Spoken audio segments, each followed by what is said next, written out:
चरण अनुराग रे, तेरी अच्छी बनेगी।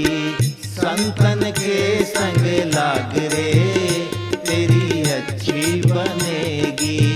संतन के संग लाग रे, तेरी अच्छी बनेगी।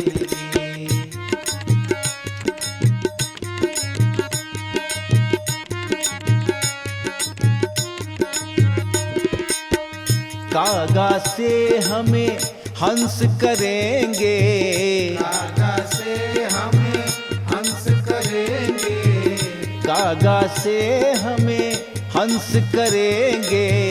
कागा से हमें हंस करेंगे।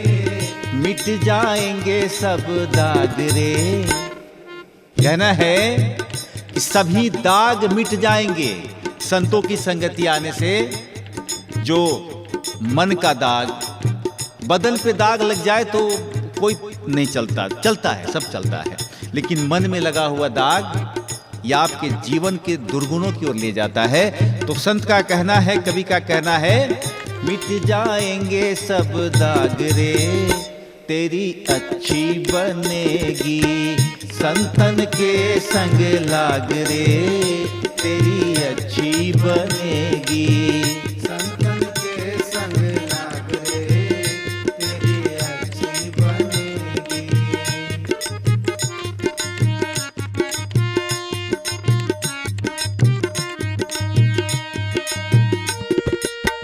कहत कबीर राम भजन में, कहत कबीर राम भजन में, कहत कबीर राम भजन में, कहत कबीर राम भजन में, कहत कबीर राम भजन में। पाग सको तो पाग रे, हाँ पाग सको तो पाग रे, तेरी अच्छी बनेगी। संतन के संग लाग रे, तेरी अच्छी बनेगी। संतन के संग लाग रे, तेरी अच्छी बनेगी।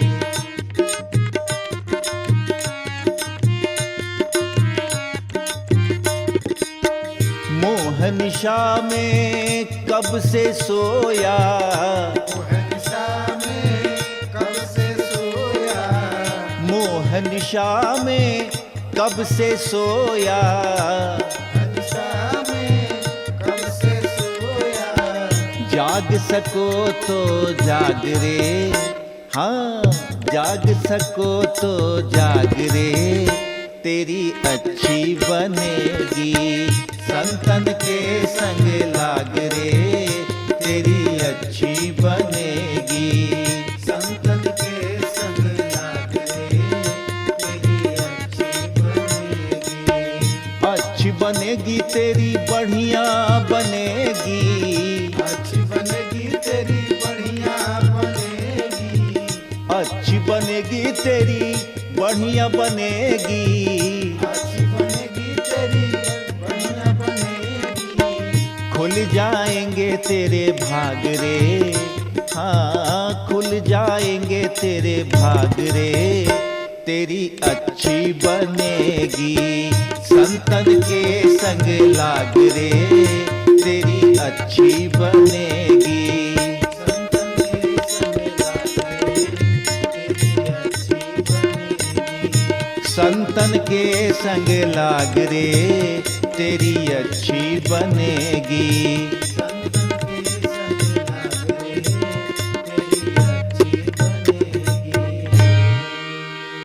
बोलिए जय जय सीताराम। कथा को थोड़ी सी आगे बढ़ाते हैं, तो आइए हम सभी बढ़ते हैं शिव जी की विवाह की ओर। कि शिव जी का जब विवाह हुआ था, कैसे उन्होंने शादी किया, किस तरह के बारात थे, कैसा दूल्हा था, हमने तो कई प्रसंगों में सुना है। लेकिन आज हम लोग जब शिव जी की इस लीला को सुनेंगे तो आपको बहुत आनंद आएगा। इधर भगवान शिव समाधि में चले गए हैं और इधर पार्वती मैया भगवान शिव को पाने के लिए तपस्या कर रही हैं। जब इन्होंने कठोर तपस्या किया तो उस पे आकाशवाणी हुई। खुश होकर ब्रह्मा जी ने आकाशवाणी कराया और उन्होंने भवानी कह के संबोधित किया, हे भवानी, आपकी तपस्या पूर्ण हुई है, भगवान शिव आपको पति के रूप में प्राप्त होंगे। जब सप्तऋषि आपसे मिलने आए और जब आपके पिताजी आपको बुलाने आए तो आप निश्चित रूप से अपने घर चली जाना। पार्वती मैया ने उस आकाशवाणी को सुना। इधर भगवान शिव की शादी के लिए, विवाह के लिए सभी देवता बेचैन हो गए। क्यों हो गए भाई?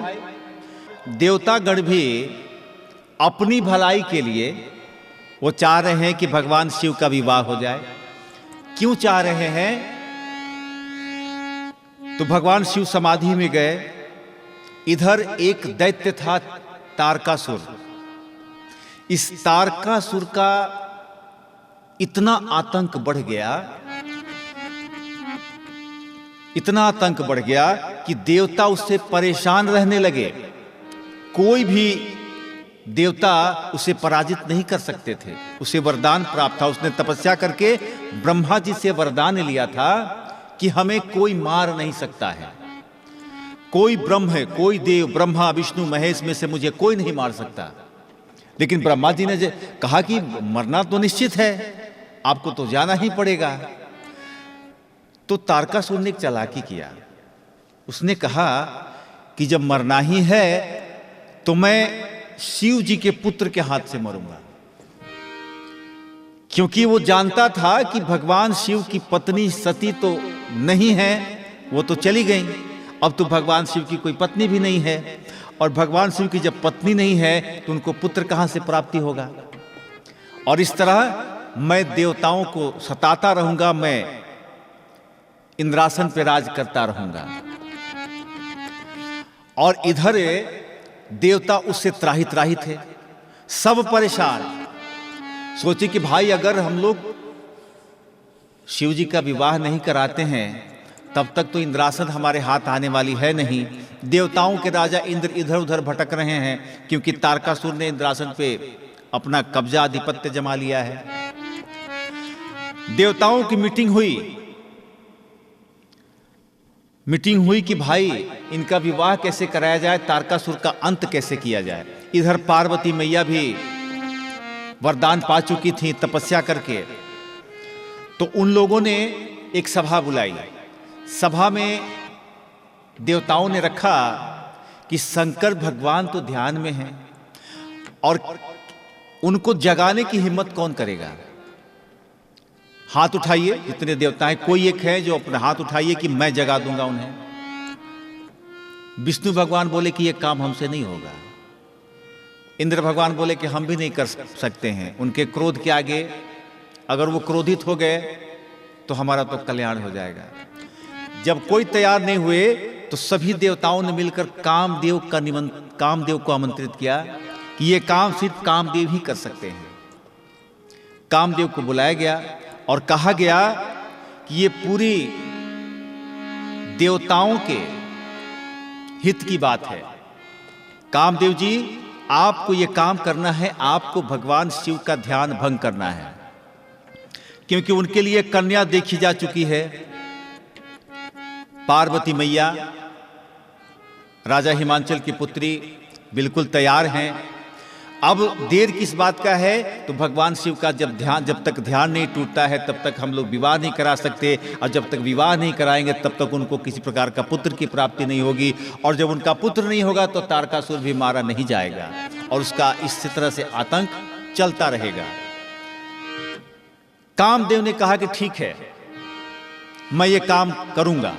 अगर जगत के कल्याण की बात है तो इसके लिए मुझे प्राण भी देने पड़े तो मैं प्राण भी देने को तैयार हूं। और कामदेव ने बीड़ा उठाया शंकर जी को जगाने का और चल पड़ा जगाने के लिए। जहां पे शंकर भगवान ध्यान में बैठे थे वहां कामदेव पहुंचे, नाना प्रकार से अपनी माया फैलाई। ऐसी माया पूरे जगत में साधु संत भी उस माया के बस में आ गए और सभी काम वासना में लिप्त हो गए। ऐसी माया फैलाई कि पूरा विश्व काम वासना में चला गया। साधु संत भी अपने आप को रोक नहीं पाए, वो भी काम वासना की कामना करने लगे। लेकिन भगवान शिव पे इसका कोई असर नहीं हुआ।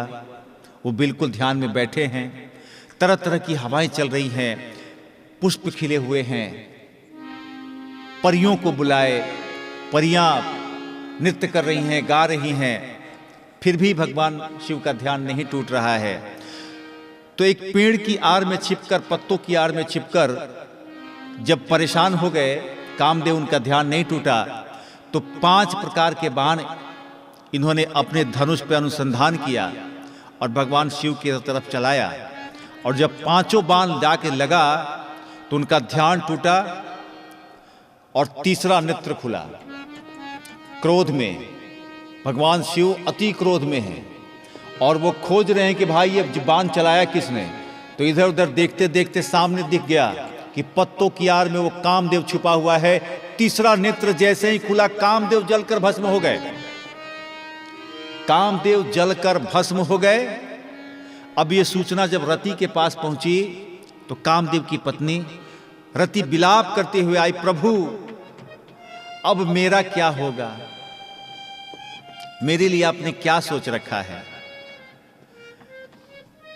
उन्होंने कहा, दया आई जो भगवान शिव को, तो उन्होंने कहा कि द्वापर में जब भगवान कृष्ण आएंगे, जब अपनी लीला कर रहे होंगे, उस समय उनके पुत्र प्रद्युम्न के रूप में तुम्हारे पति का जन्म होगा और वही कामदेव ही प्रद्युम्न बनकर आएंगे उस युग में, और दोबारा आप तब उन्हें प्राप्त कर सकती हो। यह बात सुनकर रति चली गई और समय बीतता गया। इधर जैसे ही पता चली देवताओं को कि ध्यान टूट गया है शिव जी का, कि कामदेव की तो बलि हो गई, और फिर बोले कि आखिर कामदेव के बिना ये सृष्टि चलेगी कैसे, क्योंकि जगत में इसका भी होना जरूरी है। अगर काम नहीं होगा तो ये सृष्टि आगे बढ़ेगा ही नहीं। तो शिव जी ने कहा कि भले ही ये देह रूप में नहीं रहेंगे, लेकिन ये कण कण में विराजमान रहेंगे। ये हर व्यक्ति, हर जीव जंतु में समाहित रहेंगे, उनके अंदर प्रवेश करके रहेंगे। सूक्ष्म रूप से जो दिखाई नहीं देगा, अदृश्य रूप से रहेंगे, लेकिन सभी में विराजमान रहेंगे। इसलिए आप देखते हैं, चाहे पशु हो, पक्षी हो, प्राणी हो, सब में कामदेव विराजमान हैं। देवताओं को भी नहीं छोड़ा उन्होंने, उनके पास भी हैं, हमारे पास भी हैं, हर जगह हैं। रग रग में कामदेव बसते हैं। और जब पता चला देवताओं को, तो देवताओं में हर्षोल्लास का माहौल बन चुका था कि अब तो भगवान शिव जाग चुके हैं। फिर एक सभा बुलाई गई। देवतागण स्तुति करते हुए भगवान शिव के पास आते हैं। स्तुति कैसे होती है? तो उस देवता की प्रशंसा की जाती है।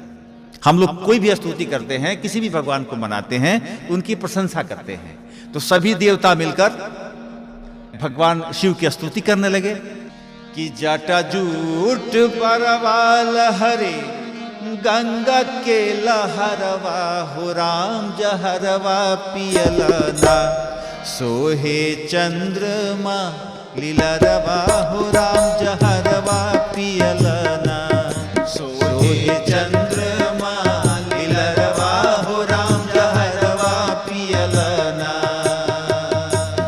जटा जूट परवाल हरे, गंगा के लहरवा हो राम जहरवा पियलना। जटा जूट परवाल हरे, गंगा के लहरवा हो राम जहरवा पियलना, सोहे चंद्रमा लीलरवा हो राम जहरवा पियलना, सोहे चंद्रमा लीलरवा हो राम जहरवा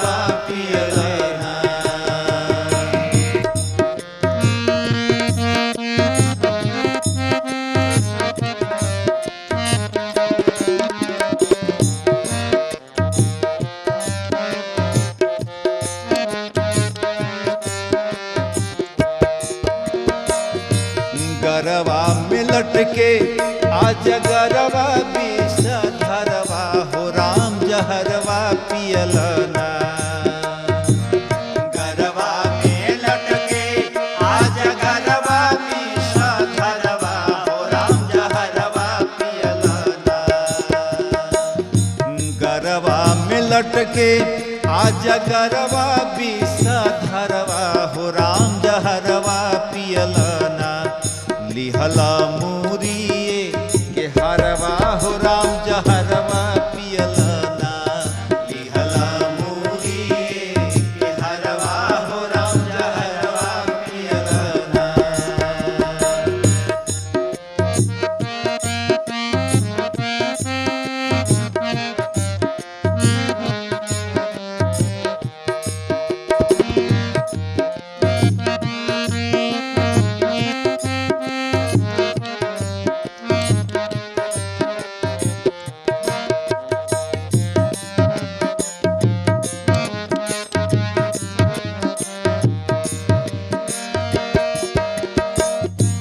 कवन मादरवा फूल धतुरे के फरवा हो राम जहरवा पियलना।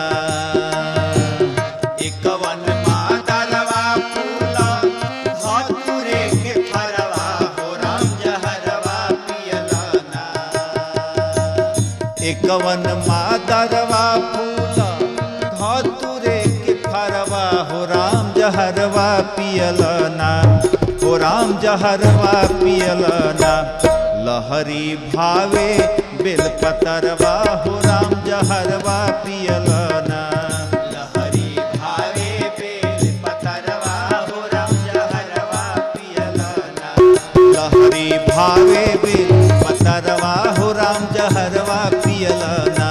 लहरी भावे बेलपतरवा हो राम जहरवा पियलना। जट जूट बरवा लहरे गंगा के लहरवा हो राम जहरवा पियलना। जट जूट बरवा लहरे गंगा के लहरवा हो राम जहरवा पियलना। सोहे चंद्रमा लीलरवा हो राम जहरवा पियलना। सोहे चंद्रमा लीलरवा हो राम जहरवा पियलना। सोहे चंद्रमा लीलरवा हो राम जहरवा पियलना। बोलिए उमापति महादेव की जय। ब्रह्मा जी और सब देवता मिलकर पहुंचे कैलाश पर पर्वत पे और कहे कि शिव जी आपका ध्यान अब भंग हो चुका है और हम सभी की इच्छा है कि आप विवाह करें। बोले कि जैसा आप सभी की इच्छा, क्योंकि एक ऐसा दुष्ट राक्षस है जो पूरे जगत पे अपना कब्जा जमा के रखा है, तारकासुर। अगर आप विवाह नहीं करेंगे तो आपके पुत्र के हाथों से उसे मारा जाना है, जगत का कल्याण नहीं होगा। इसलिए जगत कल्याण के लिए आपको विवाह करना पड़ेगा। भगवान शिव तैयार हो गए और तैयार होने के बाद उन्होंने क्या किया, कहा कि तो ठीक है, आप लोग आगे बात बढ़ाइए। तो बोले कि हम लोगों ने कन्या भी देख रखी है, बस खाली दिन समय निकालना बाकी है। ब्रह्मा जी ने सुदिन देखा, दिन देखा और शादी का समय तय कर दिया। लेकिन भगवान शिव बोले कि जिस कन्या से मेरा वरण होने वाला है, पहले तो एक कन्या आई थी हमारे जीवन में, जो कुछ बातों के चलते उनसे हमारा अलगाव हो गया, वो हमारे जीवन से चली गई। अब मैं उस कन्या की परीक्षा लेना चाहता हूं कि क्या वो शिव जी को चाहती भी है कि सिर्फ बस आप लोगों के कहने से शादी कर रही है हमारे से। तो उन्होंने, भगवान शिव ने कहा कि उस कन्या की पहले परीक्षा ली जानी चाहिए। वही परीक्षा कैसे होगा, तो सप्त ऋषियों को बुलाया और सप्त ऋषियों को बुला करके भेजा गया पार्वती मैया के पास कि आप जाइए और अनेक प्रकार से हमारी बुराई कीजिए, शिव जी की अनेकों बुराइयां कीजिए और कहिए कि आपके योग्य वो नहीं हैं। आप क्या कर दिया, आप कहां जा रही हैं, आप ऐसे व्यक्ति के पास जा रहे हैं जिनका घर भी नहीं है, और यही विवाह काटने के लिए सप्तऋषि चल पड़े हैं कि भाई अब जाके हमको शादी काटना है। अपने घर जुड़ते हुए तो बहुत लोगों को देखा है, लेकिन गांव समाज में भी कुछ लोग ऐसे होते हैं कि सुन लेंगे कि फलानवा का अगुआ आ गया है ना, तो पहले ही से बैठल रहेंगे। हाँ लड़कवा तो ठीक है, बाकी अब ऐसा बात कह देंगे। बाकी अब देखिए, अगुआ जो होता है ना विवाह करने वाला, उसको बाकी पसंद नहीं है। हाँ, उसको सुनना चाहिए कि हाँ लड़का एकदम ठीक है, परिवार एकदम ठीक है, बहुत मस्त है, इतना जमीन है, इतना जायदाद है, किसी प्रकार की कोई दिक्कत नहीं है। लेकिन विवाह में अगर कहे ना कि हाँ लड़का तो बहुत अच्छा है, बहुत अच्छा है, बाकी अब बाकी के पीछे पड़ जाएगा अगुआ जो होता है कि अच्छा आप सब कहे बाकी क्या है, वो बकिया बताइए ना, बकिया बत बोले कि ना ऐसी बोल दिए थे, वो बाकी मैंने सब ठीक है। फिर भी उस आदमी को विश्वास नहीं होगा। अब 10 जगह पूछेगा ये लड़का कैसा है, ये लड़का कैसा है, ये लड़का को सब पता करते हैं लोग। हमारे समाज में ऐसा होता है। कुछ लोग विवाह कराते हैं, मान लीजिए किसी लड़के का विवाह कराना है, कोई जो है अगुआ आया है, हम लोग विवाह कराने वाले जो आते हैं ना उनको अगुआ कहते हैं। अगुआ आया है, लड़का के पास कुछ भी नहीं है, तो पड़ोसी की गाड़ी ला के दरवाजे पे खड़े कर देंगे कि अरे लड़का के पास तो गाड़ी भी है। अगर देखेंगे कि लड़की वाला है कैसा, वो 4 चक्का देख के खुश होने वाला है कि 2 चक्का से ही खुश हो जाएगा, तो अगर 2 चक्का से खुश होने वाला है तो 2 मोटरसाइकिल ला के पड़ोसी का लगा देंगे कि हाँ ये तो इन्हीं का है। फिर खड़े होकर दिखा देंगे, खेत देख रहे हैं, वो जो 5 जो पेड़ दिखाई दे रहा है ना, यहां से लेकर के और वहां तक इन्हीं का जमीन है। ये शादी कराने वाले लोग होते हैं, और बिगाड़ने वाले लोग उसके घरे तक चले जाएंगे। कहां ब्याह कर रहे हो, बेटी को भसिया रहे हैं। अगर अच्छा भी होगा ना तो काटने वाले उसको किसी तरह काट ही देते हैं। यही काम आज सप्तऋषि को मिला हुआ है कि आप जाइए और मेरे शादी काट के आपको आना है। अब वो चले हैं, पार्वती मैया जहां तपस्या कर रही हैं, क्योंकि पहले ही भविष्यवाणी हो चुकी थी कि जब सप्तऋषि आए और आपके पिता आपको लेने के लिए आए तो आप मान जाना और घर चली जाना। तो सप्तऋषि जाते हैं और कहते हैं कि पार्वती तुम क्या कर रही हो, अरे किसके लिए तपस्या कर रही हो। वो एकदम पागल है, पागल। तुम जिसके लिए तपस्या कर रही हो ना वो पागल है, कब क्या कर बैठेगा कोई नहीं जानता, भभूति लगाता है। जिसके लिए आप तपस्या कर रही हैं ना वो एक तो पागल है, बौराह है, और दूसरा बात है कि दुआह है। दुआ मतलब समझते हैं ना, जिसकी पहले भी एक शादी हो गई हो, उसकी पत्नी गुजर गई है और इसकी दूसरी शादी होने वाली है, उसको हमारे समाज में दुआ कहते हैं। कहते हैं कि एक तबौराह दूसरे दुआ, कौन लड़की करी इनका से बियाह। और वो नंगा रहता है, ना उसके पास घर है ना अपना मकान है, वो अमंगल भेष है। वेशभूषा जब देखोगी तो तुमको खुद ही लगेगा कि किस पागल के लिए हमने तपस्या कर ली। जटा बढ़ाए रहते हैं, डमरू बजाते हैं, मृगछाला पे बैठते हैं, गले में सांप है, गले में सांप धारण करते हैं। क्या ऐसे भगवान के साथ तुम रहना चाहोगी? अरे इससे बढ़िया तो विष्णु भगवान है, चलो मैं उनसे तुम्हारी शादी करवा देता हूं, उनसे तुम्हारी बात बनवा दूंगा, इनको अपने दिल से त्याग दो, ये तुम्हारे लायक नहीं है। पार्वती मैया बोली कि अब जिसे मैंने पति के रूप में मान लिया है, अब उनके अलावा मैं किसी के बारे में सोच भी नहीं सकती, तनिक भी अपने मन में सोच नहीं ला सकती। इसलिए हे ऋषिवर, आप सभी आए, आप सभी का स्वागत करती हूं। लेकिन मैंने जिसके लिए तपस्या की है, जिसको मांगा है, अब वही मेरा पति होगा, अब चाहे जो होगा देखा जाएगा, मुझे शिव जी के अलावा कहीं देखने की भी इच्छा नहीं है। सप्तऋषि हार गए। हारने के बाद सोचे कि क्या करें, पार्वती तो नहीं मानी, इसको पिता के चल को मनाते हैं। राजा हिमांचल से कुछ शिकायत करते हैं, वहां भी गए, वहां भी शिकायत किए, वहां भी बात नहीं बनी। तो सप्तऋषि जो है उन्हें आशीर्वाद दिए कि अरे हम सभी आपकी परीक्षा लेने आए थे, हम विवाह काटने नहीं आए थे। हम चाहते थे कि आप जिनके लिए तपस्या कर रही थी, कि आप सचमुच में उनको चाहती हैं कि बीच में बात बदल जाने वाली है। हम लोग टेस्ट कर रहे थे, लेकिन आप हर तरह के टेस्ट में पास हो गई हैं। अब आपका विवाह भगवान शिव के साथ होकर रहेगा। बात बनती है, दिन सुदिन रखा जाता है, और रखने के बाद ब्रह्मा जी ने सबको बता दिया कि फलाने तिथि को विवाह है। एक आवश्यक सूचना, हम लोग के शादी कार्ड पर लिखा जाता है ना, नोट। सभी देवतागण अपने अपने वाहन लेकर आएंगे। बारात भगवान शिव के निवास स्थान कैलाश पर्वत से 1 बजे प्रस्थान करेगी। इसलिए दुल्हा के तरफ से किसी भी प्रकार की वाहन की इच्छा ना करें। आप सभी अपने अपने वाहन लेकर आएंगे।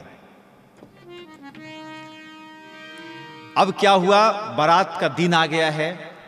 भगवान शंकर का तो वही काम है, राम राम जप रहे थे। गण आ गए कि भाई 1 बजे से बारात निकलनी है, 9 बज गया है, अभी तक आप बैठे हैं, हमें आपका श्रृंगार करना है प्रभु, आज आपका विवाह होने वाला है, आप अगर आज्ञा दें तो हम सभी आपको सजाने का काम करें। गणों को बोला, गणों ने, भगवान शिव ने कहा कि ठीक है, क्या करना चाहते हो। गण क्या किए कि भस्म लेकर आए। भस्म जो उनको पसंद है, किस तरह का भस्म, भगवान शिव को कैसा भस्म पसंद है, जो चिता जलता है ना, चिता जब जल जाती है, उसकी राख जब बच जाती है, वो राख उनके लिए रखा रहता है कि ये भगवान शिव इसको लगाएंगे। इसमें भी एक कथा है, एक संक्षेप में बताता हूं कि जब कोई मरता है तो हमारे समाज में जब उठा के ले जाते हैं ना अर्थी, तो कहते हैं राम नाम सत्य है। कितने लोगों ने सुना है? लगभग सभी ने सुना है कि राम नाम सत्य है, कहते हुए लोग ले जाता है। एक बार की बात है कि एक आदमी चल बसे थे और लोग उनको लेके जा रहे थे और राम नाम सत्य है बोलते हुए जा रहे थे। तो भगवान शिव ने देखा कि राम का नाम लिया जा रहा है, तो मैंने कहा कि जहां भी राम का नाम लिया जाता है भगवान शिव पहुंच जाते हैं। वो भी पीछे पीछे चल पड़े वेश बदलकर कि देखते हैं ये लोग राम का नाम लेकर कहां जाते हैं। लोग चलते गए, राम नाम सत्य है बोलते गए और घाट पे गए। उस घाट पे जाकर के उस मृत शरीर को अग्नि के हवाले कर दिया। अग्नि के जब हवाले कर दिया तो सभी बोलना बंद कर दिए, राम नाम सत्य है। अब भगवान शिव को चिंता हुई कि भाई ये लोग जो कह रहे थे ये चुप क्यों हो गए, और सब जलाए, उधर जलेबी पूरी खाए, सब अपने अपने घर चले गए। अब शिव जी कहे कि राम जी कहां गए, आखिर जो राम का नाम लिया जा रहा था क्यों लिया जा रहा था। शिव जी ने सोचा कि हमको लगता है कि ये जो जलाए हैं इसी राख में हमारे भगवान का नाम सम्मिलित है। उन्होंने क्या किया कि जले हुए राख को उठाया और अपने पूरे बदन में लगाया, यानी कि समझिए उस राम के नाम का लेप कर रहे हैं। यही रहस्य है कि भगवान को चिता का राख भी चढ़ाया जाता है। जब राम नाम सत्य है बोलते हुए जाते हैं तो उस राख में भी वो शक्ति महसूस करते हैं कि इस राख में भी राम का नाम सम्मिलित है। तो उस राख को उनको लगाया गया, ऐसे लेपा गया जैसे पाउडर लगाते हैं ना, तो पाउडर तो आदमी थोड़ा सा लगाता है, लेकिन राख ऐसा लगा कि पूरा व्हाइट व्हाइट हो गया। दुल्हा जिनकी शादी है उनकी दशा देखिए। सिंगार हो खता हो सिंगार हो खता, शिव दुल्हा सरकार के सिंगार हो खता। शिव दुल्हा सरकार के सिंगार हो खता। सिंगार हो खता हो सिंगार हो खता। सिंगार हो खता हो सिंगार हो खता। सिंगार हो खता हो सिंगार हो खता, शिव दुल्हा सरकार के सिंगार हो खता। शिव दुल्हा सरकार के सिंगार हो खता।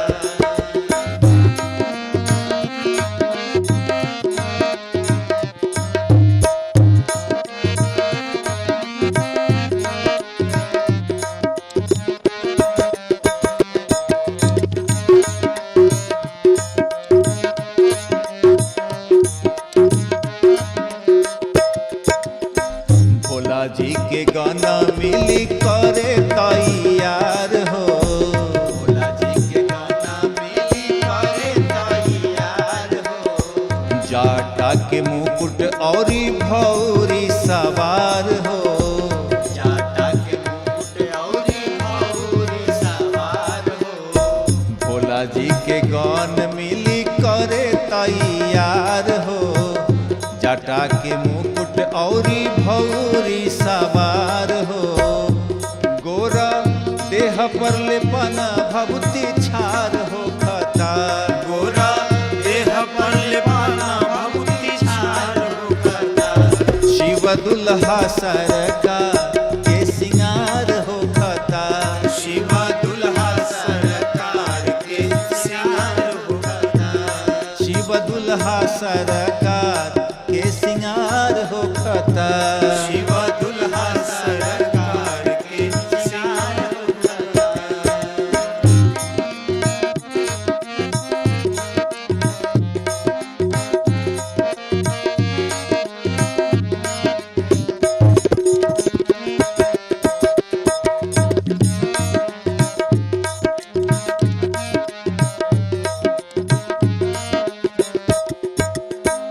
सर्प के कंगन कुंडल मुंड माल हार हो। सर्प के कंगन कुंडल मुंड माल हार हो।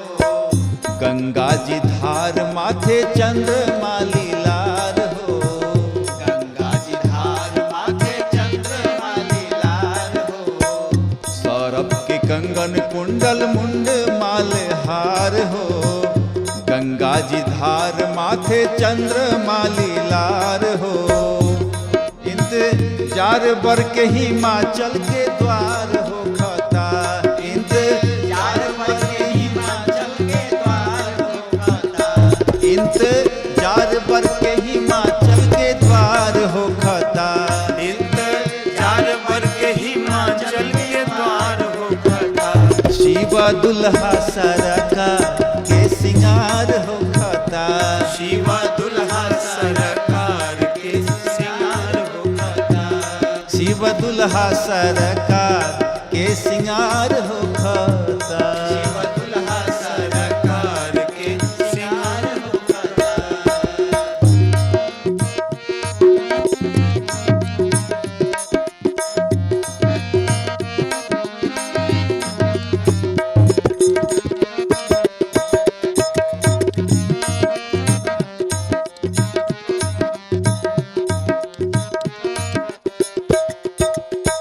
कंठ में जहर कान्हे सांप के जनेऊ हो। कंठ में जहर कान्हे सांप के जनेऊ हो। पहिरी बागंभर दुल्हा लागे महादेव हो। पहिरी बागंबर दुल्हा बनले महादेव हो। कंठ में जहर कान्हे सांप के जनेऊ हो। पहिरी बागंभर दुल्हा बनले महादेव हो। बर बसहा बैल पर सवार हो खता। बरे बसहा बैल पर सवार हो खता। बर बसहा बैल पर सवार हो खता। बरे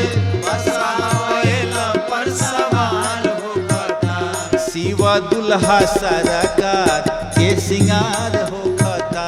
शिवा दुल्हा सरकार के सिंगार होखता। शिवा दुल्हा सरकार के सिंगार होखता। शिवा दुल्हा सरकार के सिंगार होखता।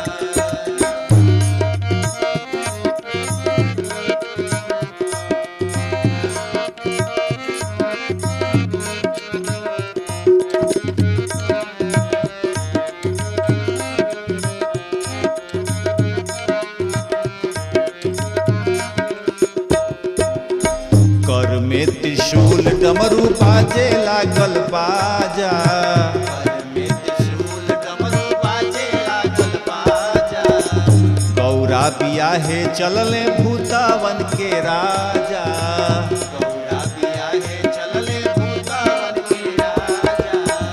कर में त्रिशूल डमरू बाजे लागल बाजा। गौरा बियाहे चलले भूतावन के राजा। शिकारी पीछे से खूबे जय जयकार होखता। शिकारी पीछे से खूबे जय जयकार होखता। संजय पीछे से खूबे जय जयकार होखता। संजय पीछे से खूबे जय जयकार होखता। शिव दुल्हा सरकार के सिंगार होखता। शिवा दुल्हा सरकार के सिंगार होखता। शिव दुल्हा सरकार के सिंगार होखता। शिवा दुल्हा सरकार के सिंगार होखता। शिव दुल्हा सरकार के सिंगार होखता। शिवा दुल्हा सरकार के सिंगार होखता।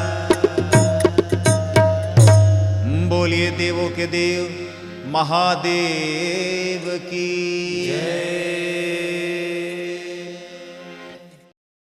फिर क्या किए गण लोग, क्या किए कि सांप का एक बंडल बनाया इतना मोटा, पकड़ के कई तरह के सांपों को, रंग बिरंगा सांपों को पकड़ा गया और इतना मोटा बना के डंठल, सबका मुख निकाल दिया गया ऐसे, सब अपना फन बनाए हुए हैं और ऐसे सर पे रख दिया गया।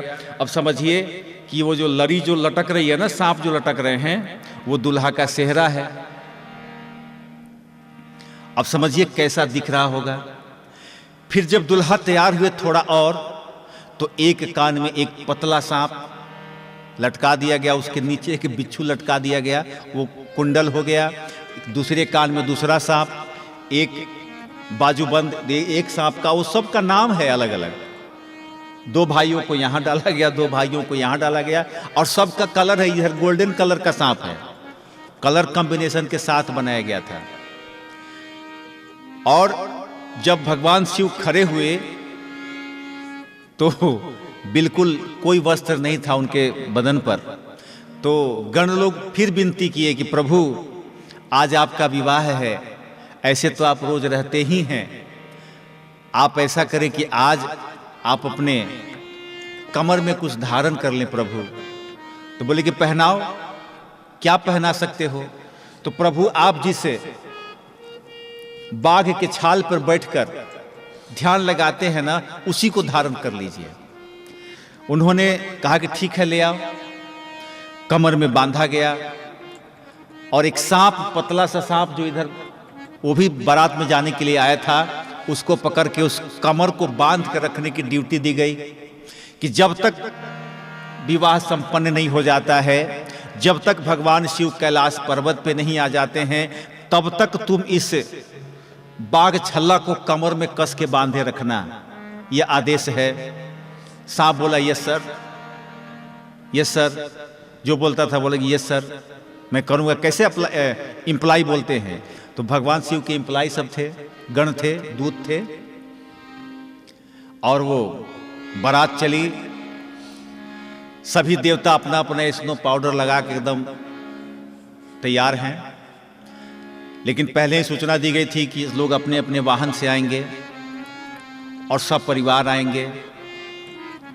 बारात चली है। देवता लोग सोचा कि ये जो शिव जी के गण है ना, भूत पिचासों का पूरी टोली थी, मंडली। किसी का सर था तो धर नहीं, किसी का धर था तो सर नहीं, किसी को 50-50 गो आंखें था, किसी को 20-20 हाथ थे, किसी का सिर्फ पैर ही था। मतलब ऐसा ऐसा गण जो पहले किसी ने कभी नहीं देखा था, वो सभी उपस्थित थे इस बारात में। सबको निमंत्रण दिया गया था। देवतागण सोचे कि अगर इन लोग के साथ जाएंगे तो नाश्ता वो नहीं मिलेगा। बारात में पहले नाश्ता मिलता है ना, नाश्ता पानी वानी। बोले कि इन लोगों के साथ जो पहले इनको देखेगा सब नाश्ता वे कराने वाले भाग जाएंगे तो हम लोग क्या खाएंगे। वो क्या किए कि पहले देवतागण सोचे कि इनसे आगे आगे हम लोग रहते हैं। ये लोग आगे आगे गए और बारात जो था ये नाचते कूदते, जो भूतों की टोली, पिचासों की टोली जो थी वो पीछे पीछे चल रही थी। वहां पे एक भजन है, आइए हम सभी देखते हैं शिव जी का कैसा अद्भुत बारात है। इस पे एक छोटा भजन आइए हम सभी गाते हैं। शिव जी की जब पहुंची है हिमाचल राजा के दरवाजे पर, तो एक बच्चा देखा है और भागते हुए अपने घर की ओर गया है, भागते हुए डर के एकदम मारे। मां पूछी कि क्या हुआ, तो कैसे कहता है, बरबौराह बाट बैला प बैठल, देखी के बारात सब लोग भागता,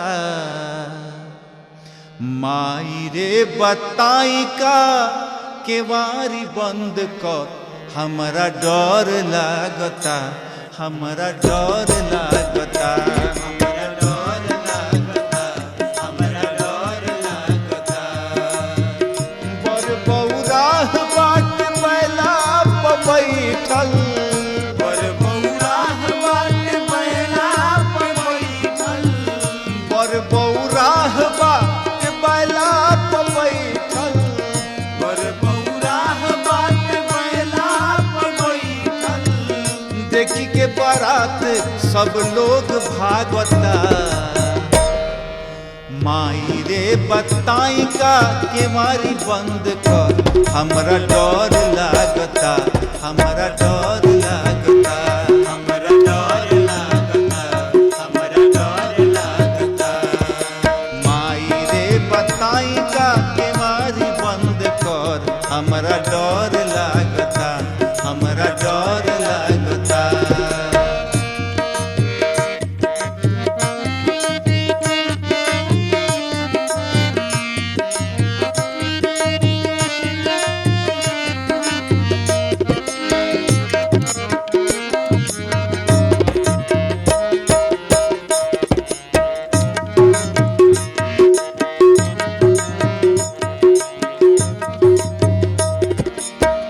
दुल्हाऊ कम ढेर लाग जमदूत रे, दुल्हाऊ कम ढेर लाग जमदूत रे, संघवा में बाड़े सारा देशवा के भूत रे, संघवा में बाड़े सारा देशवा के भूत रे। दुल्हाऊ कम ढेर लाग जमदूत रे, दुल्हाऊ कम ढेर लाग जमदूत रे, संघवा में बाड़े माई देश भर के भूत रे, संघवा में बाड़े माई देश भर के भूत रे। हाथ में त्रिशूल अपन डमरू बाबानल, हाथ में त्रिशूल अपन डमरू बाबानल, हाथ में त्रिशूल अपन डमरू बाबानल, हाथ में त्रिशूल अपन डमरू बाबानल, गरवा में ओकरा अजगर नाचता, माई रे बताई का के मारी बंद कर, हमरा डर लागता, हमरा डर लागता, हमरा डर लागता, हमरा डर लागता। माई रे बताई का के मारी बंद कर, हमरा डर लागता, हमरा डर लागता, हमरा डर लागता, हमरा डर लागता। माई रे बताई का के मारी बंद कर, हमरा डर लागता, हमरा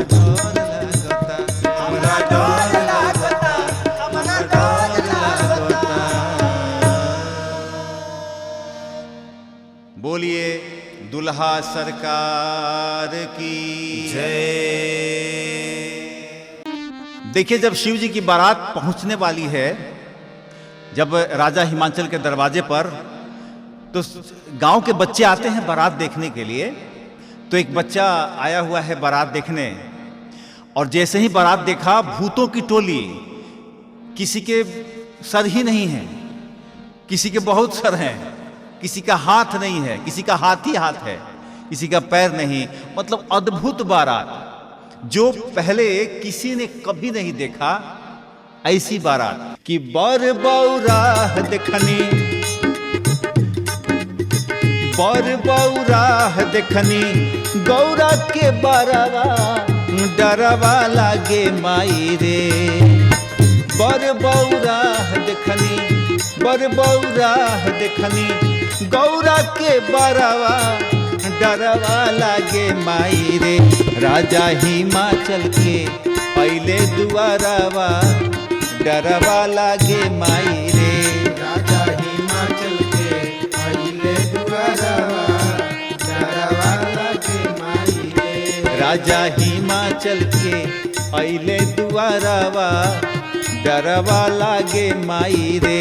राजा हिमाचल के पहले दुआरवा डरवा लागे माई रे। बच्चे जो देखने आए हैं ना बारात, वो डर के भाग रहे हैं, और सभी जा जा के अपने घरों में कह रहे हैं कि मैया मत जाना ऐसा बारात देखने।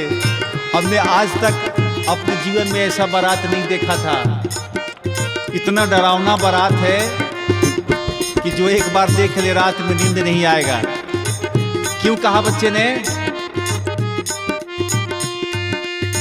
भूत बैताल संग में भभूति रमौले अंग में। बैताल संग में भभूति रमौले अंग में। भूत बैताल संग में भभूति लगवले अंग में। बैताल संग में भभूति लगौले अंग में। गरवा में शोभेला, गरवा में शोभेला, सपवा के हरवा डरवा लागे माई रे। गरवा में शोभेला, सपवा के हरवा डरवा लागे माई रे। राजा हिमाचल के पहले दुआरवा डरवा लागे माई रे। राजा हिमाचल के पहले दुआरवा डरवा लागे माई रे।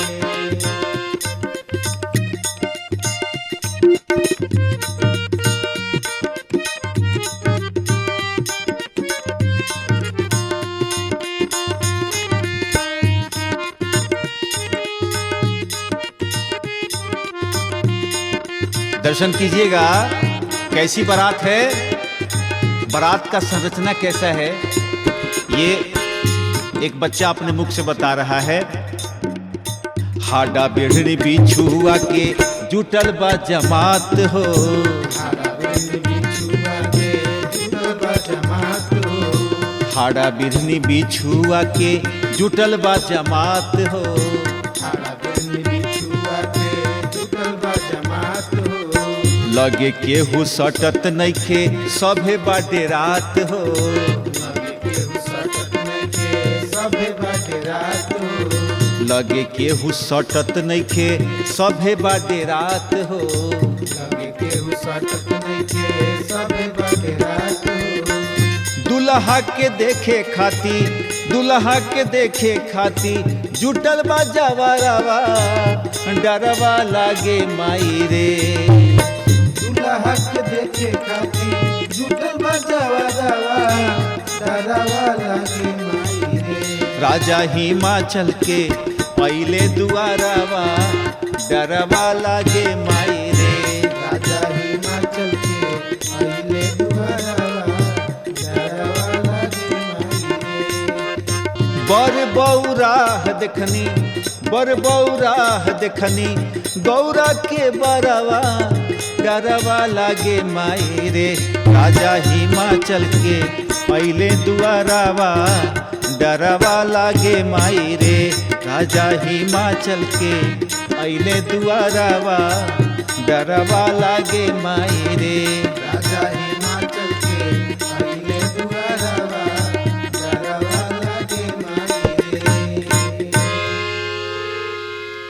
तो इस तरह का बारात सज के चली थी और विवाह हुआ, विवाह संपन्न हुआ।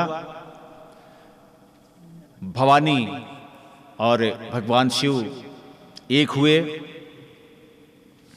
चलने लगे। जब विदाई होने की समय आई तो मैया ने,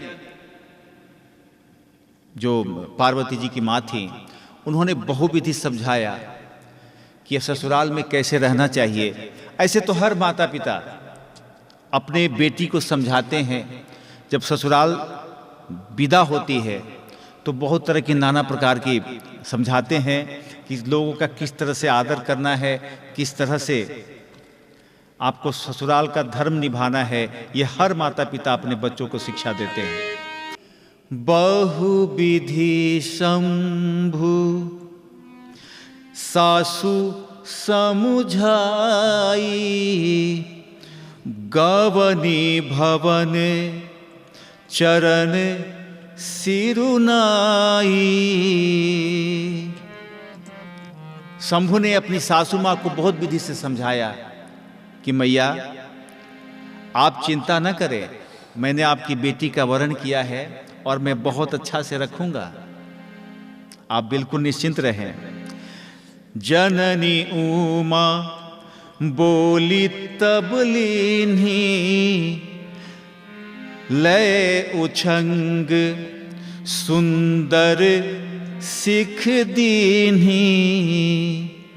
तब उमा की माँ ने उन्हें क्या सुंदर शिक्षा दिया था, ये भी गोस्वामी तुलसीदास ने यहाँ वर्णन किया है कि करे हूँ सदा शंकर पद पूजा,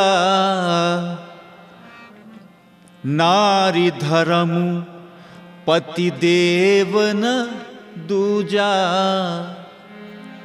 माता ने कहा कि हमेशा शिव जी की चरण की वंदना करना, शिव जी की चरण की पूजा करना।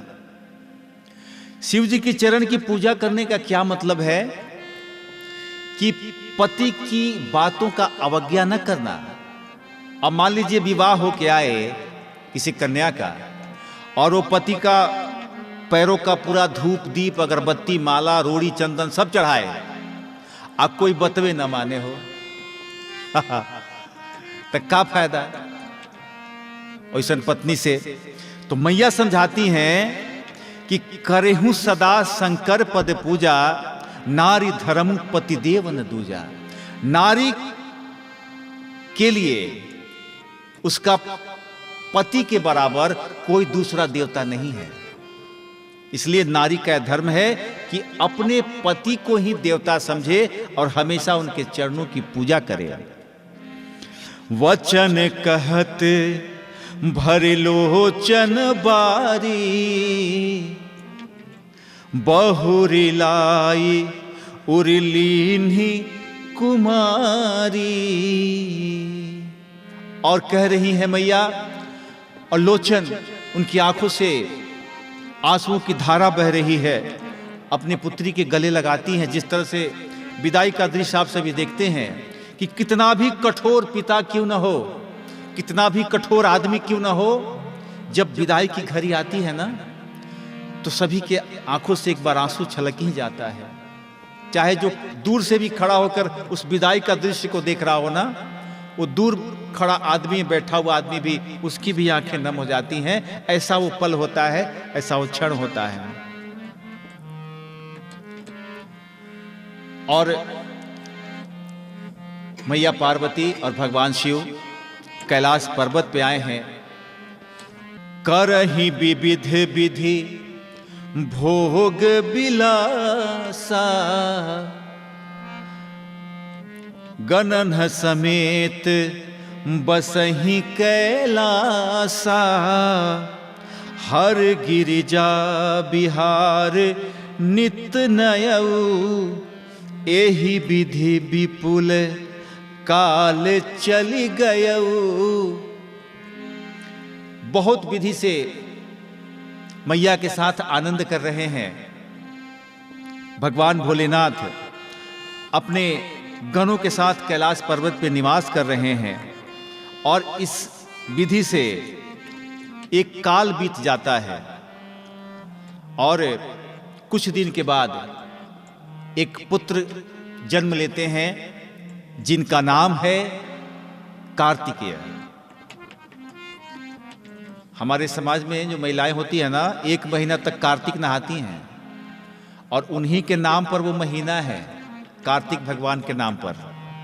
कार्तिकेय जिन्हें कहते हैं, ये भगवान शिव के पुत्र हैं।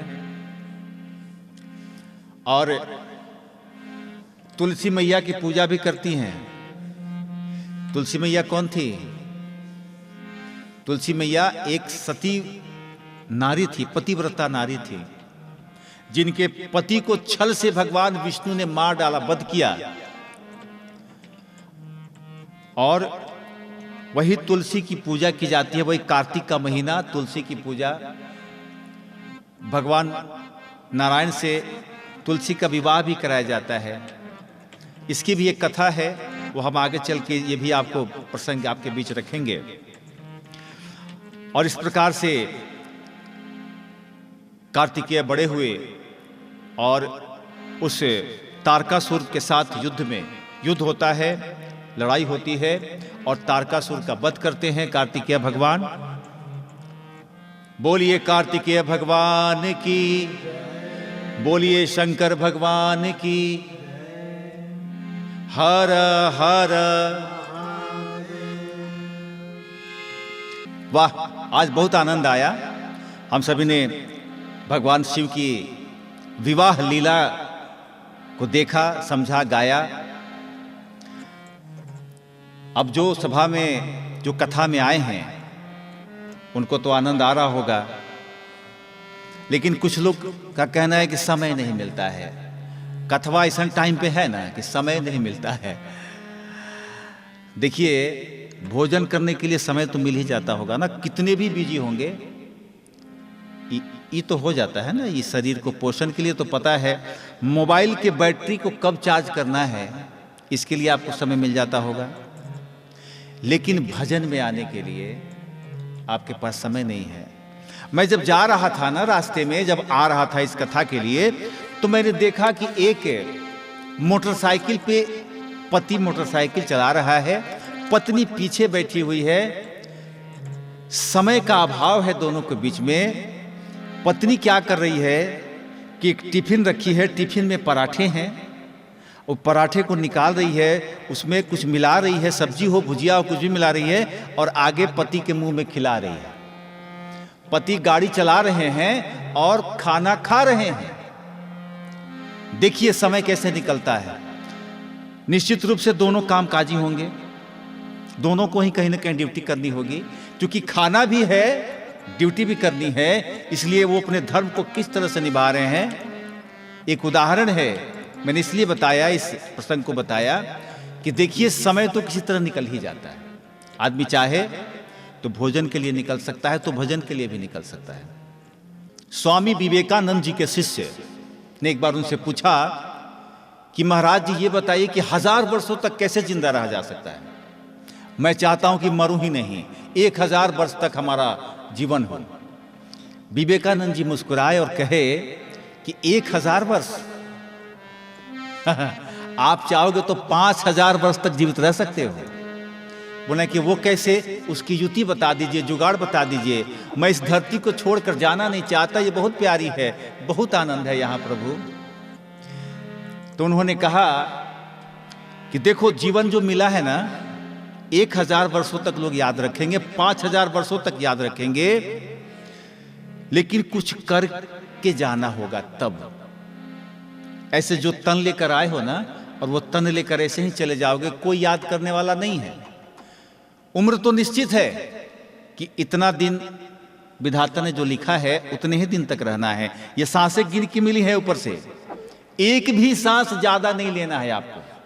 जितना गिनती में ब्रह्मा जी ने लिख दिया है, गिन के भेजा है, उतनी ही सांसें आपके पास हैं। अब उसको लेते जाइए। वो गिनती जिस दिन पूरा टिक टिक टिक टिक की घड़ी होती है ना, जिस दिन पूरी होगी, जाना सबको है। तो कहना है कि कहे स्वामी विवेकानंद जी अपने शिष्य से, कुछ ऐसा काम करके जाओ, देख अक्सर समाज में देखा जाता है कि कुछ लोग मरते हैं ना, तो उनके पीछे आंसू बहाने वाले लोगों का बड़ी संख्या होती है। बहुत लोग याद करते हैं, उनके नामों का गुणगान करते हैं, भजन करते हैं। तो यमराज जी भी जब उसके प्राणों को हरे होंगे ना, और जब लेकर के गए होंगे नर्कलोक में, अगर मान लीजिए कोई आदमी ऐसा काम किया कि यमराज जी को नर्कलोक में डालना पड़ा, लेकिन जब यमराज जी पृथ्वी पर आके देखते हैं कि उस आदमी का नाम का तो सभी चर्चा कर रहे हैं, सभी गुणगान कर रहे हैं, तब यमराज जी भी सोचेंगे कि शायद हमने सही आदमी को गलत जगह पहुंचा दिया है। तो हो सकता है कि आपको नर्कलोक से निकालकर स्वर्गलोक में डाल दें। लेकिन कब होगा? जब लोग आपकी चर्चा करेंगे, आपके पीछे आपके किए हुए कार्यों की सराहना करेंगे।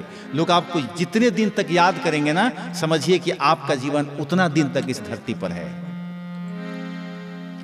तो कैसे होगा तरन आपका? समय तो निकालना पड़ेगा, भजन में आना पड़ेगा। क्यों? क्योंकि यहां तारनहार बैठे हैं। ये वो तारनहार हैं जो सबको तारने का काम करते हैं। कि राम कहने, आइए मेरे साथ भजन कीजिए। कि राम कहने से तर जाएगा, राम कहने से तर जाएगा, राम कहने से तर जाएगा, राम कहने से तर जाएगा, राम कहने से तर जाएगा, राम कहने से तर जाएगा, राम कहने से तर जाएगा। पार भव से उतर जाएगा, राम कहने से तर जाएगा, राम कहने से तर जाएगा।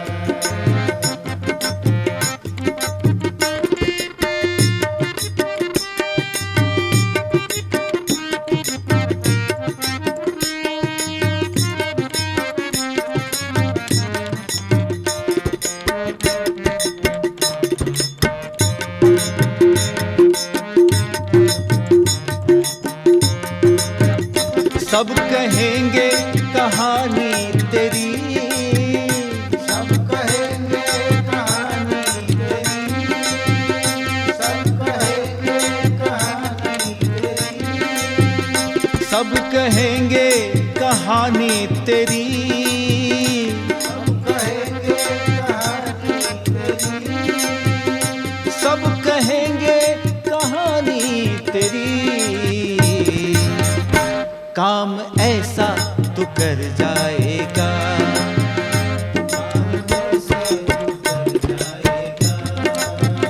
सब कहेंगे कहानी तेरी, सब कहेंगे कहानी तेरी, सब कहेंगे कहानी तेरी। काम ऐसा तू कर जाएगा, काम ऐसा तू कर जाएगा, राम कहने से तर जाएगा, राम कहने से तर जाएगा, पार भव से उतर जाएगा, पार भव से उतर जाएगा।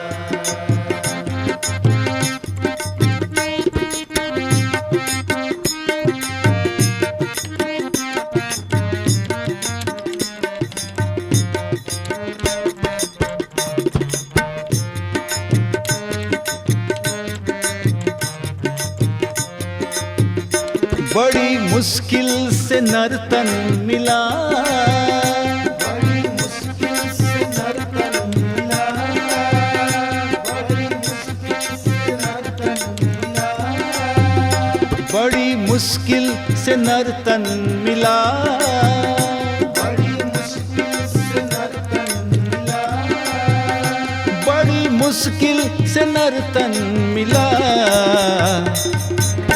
क्या पता कल किधर जाएगा, क्या पता कल किधर जाएगा, राम कहने से तर जाएगा, राम कहने से तर जाएगा, पार भव से उतर जाएगा, पार भव से उतर जाएगा।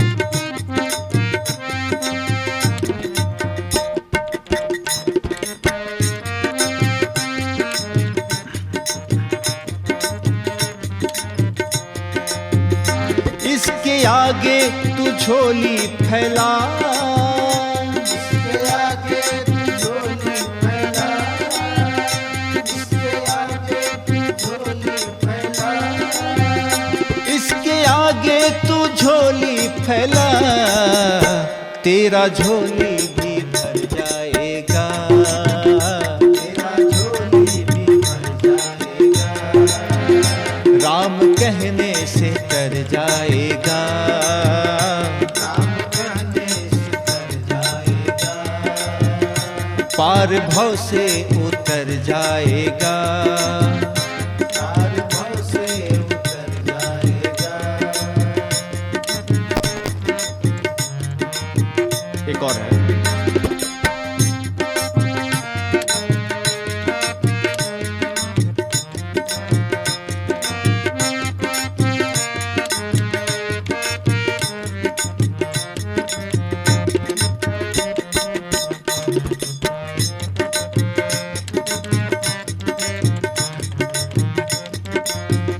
होगी हर घर में चर्चा तेरी, होगी हर घर में चर्चा तेरी, होगी हर घर में चर्चा तेरी, होगी हर घर में चर्चा तेरी,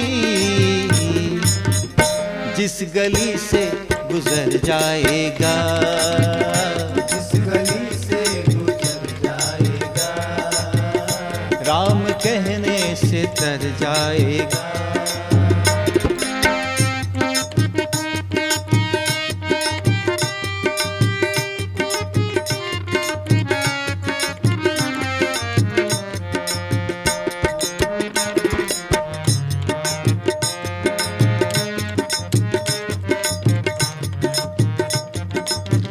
सीताराम सीताराम सीताराम, सीताराम सीताराम सीताराम, सीताराम सीताराम सीताराम, सीताराम सीताराम सीताराम, सीताराम सीताराम सीताराम, फोटो हृदय में गड़ जाएगा, फोटो हृदय में गड़ जाएगा, राम कहने से तर जाएगा, राम कहने से तर जाएगा, राम कहने से तर जाएगा, राम कहने से तर जाएगा, राम कहने से तर जाएगा, पार भव से उतर जाएगा, पार भव से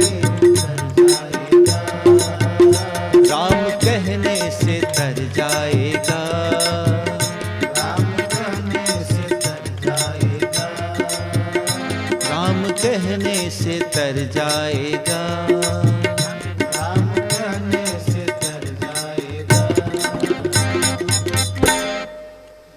चलिए आज के लिए बस इतना ही। अगली कथा में हम सभी राम जन्म का प्रसंग सुनेंगे कि श्री रामचंद्र जी का जन्म जब हुआ था उस समय क्या क्या हुआ था, कैसा दृश्य था। भगवान शिव भी अपने प्रिय भगवान से मिलने के लिए आए हैं, लेकिन किस वेश में आए हैं हम सभी आगे की प्रसंग में सुनेंगे। तो आज के लिए इतना ही। अभी हम सभी रामायण जी की आरती करेंगे और आरती के साथ साथ आप सब आज के लिए विश्राम के लिए अपने घर जाएंगे, हम भी विश्राम के लिए जाएंगे। कल फिर 4 बजे मुलाकात होगी आप सबसे और आगे का प्रसंग हम सभी सुनेंगे।